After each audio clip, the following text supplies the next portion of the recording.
You are now hearing my voice. It is now 10 minutes later. Whew. Man, I could do exactly what Hugh Jackman can do. Holy crap. Wow, I didn't know it was possible for someone to hold their breath for that long. Woo! All right, let's talk Reminiscence, the new big release this week on both HBO Max and in theaters. Now, this movie stars Hugh Jackman. It stars Rebecca Ferguson. And it also, I don't know if her name is Thandie Newton or Tandy Newton, but she's been in a lot of stuff too. And this movie was directed by Lisa Joy. This movie was an interesting movie. I just finished watching it with my wife. She hated it. I did not hate it, but I do want to talk about what's good and what's bad about this movie. This movie gave me, and I'm going to keep this as spoiler free as possible so you can watch this and not worry about the movie being spoiled. It'd be pretty hard to spoil the movie anyway. But the basic storyline behind this is it's in the future, and the coastal cities in the U.S. have been run over by water. So the buildings are partially covered. Doesn't go all the way into all the cities, but it does cover quite a big area. Life is not so good. You've got the rich people who have cordoned them off from the rest of society. And I consider those to be, if you look at the White House today and you think about all these politicians just covering themselves with barbed wire and cutting themselves off and making all these laws for the rest of the people. I consider the barons in the movie, I would consider those to be the people in Washington. Okay. But and don't forget, I started something with my last review called, I'm going to call it now going forward, the Woke Watch. So at the end of this review, I am going to talk about what was woke about this movie and a couple of things that will raise some eyebrows. But going into the rest of the basic plot of this film is that they have this technology to put people underwater and be able to pull memories from their mind and actually display it in this one area and actually record it to some physical media. And this helps people relive past moments. And so they can go back, and when they're under, it's very real to them, but it's also being recorded on physical media.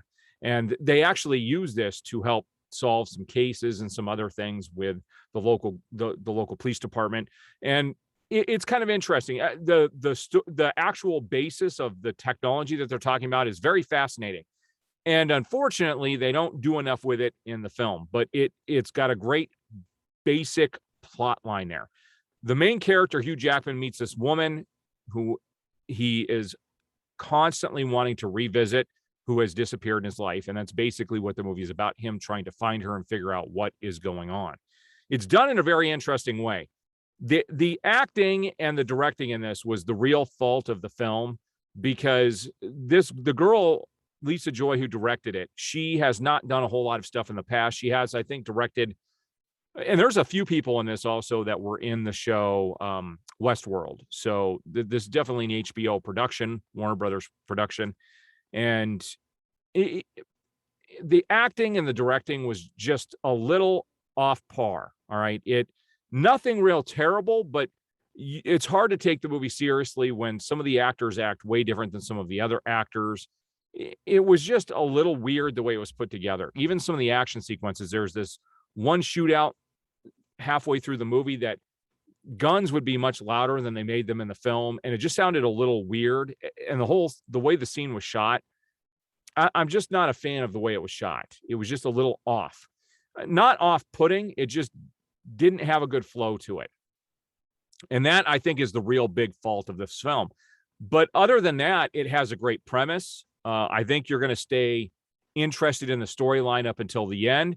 And the basic plot line does have a big payoff at the end, or what they expect to be a big payoff, but it doesn't have the impact for me. And it definitely didn't have the impact for my wife that I think they were trying to go for. And I think it's because I don't think they took it seriously enough. And this is very much Hugh Jackman's story here with Rebecca Ferguson, and they both do an amazing job in their roles. And so does Thandie Newton. She does a great job too. But all the other actors around them, there's a lot of overacting and some of it was a rather goofy, in my opinion. but it's not a terrible film. Okay. And when you get to the end and it's revealed everything that goes on, it's got a decent closure to the film. It's got a good ending. Okay. Not great, but it is satisfying.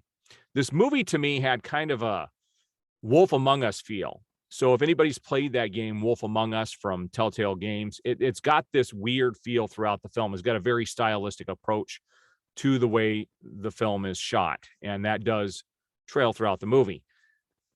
So let's talk about the woke stuff, and then I'll give you my final review on this. The whole water coming up the coastline, definitely, there's people that have been beating this drum since, I don't know, this goes back all the way into the 60s and 70s when they had the first Earth Day. And I encourage people to go back and read the reports from the first Earth Day, the things that they said were going to happen. And these are the same scientists that are telling us things are happening.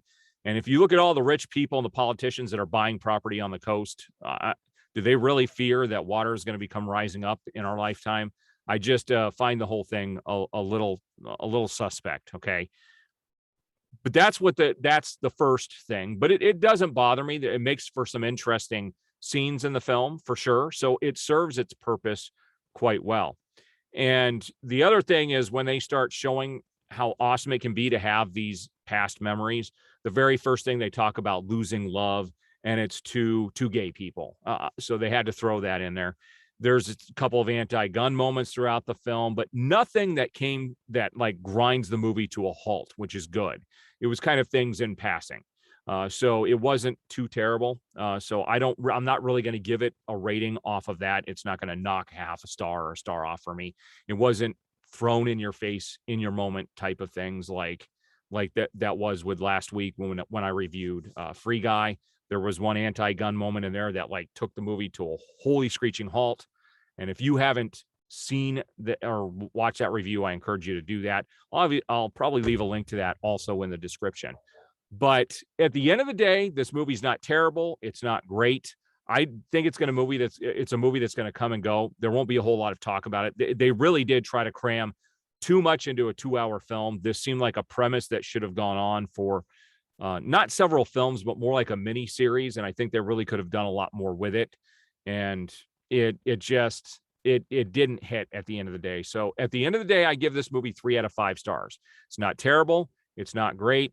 I would probably pick it up for my collection when I see it in the bin for $7 or less. But I would not buy it when it's new. But, if you've got a movie you want to watch and you got time, and it's worthy of a watch, but it's not terrible. And it's not fantastic. Go in knowing that. All right. I'd like to hear what you guys thought. I do appreciate everybody who watches my reviews. Please hit that like button, subscribe, hit that notification bell. You will be notified as I have new reviews go up. All right. We'll see you guys on the next one.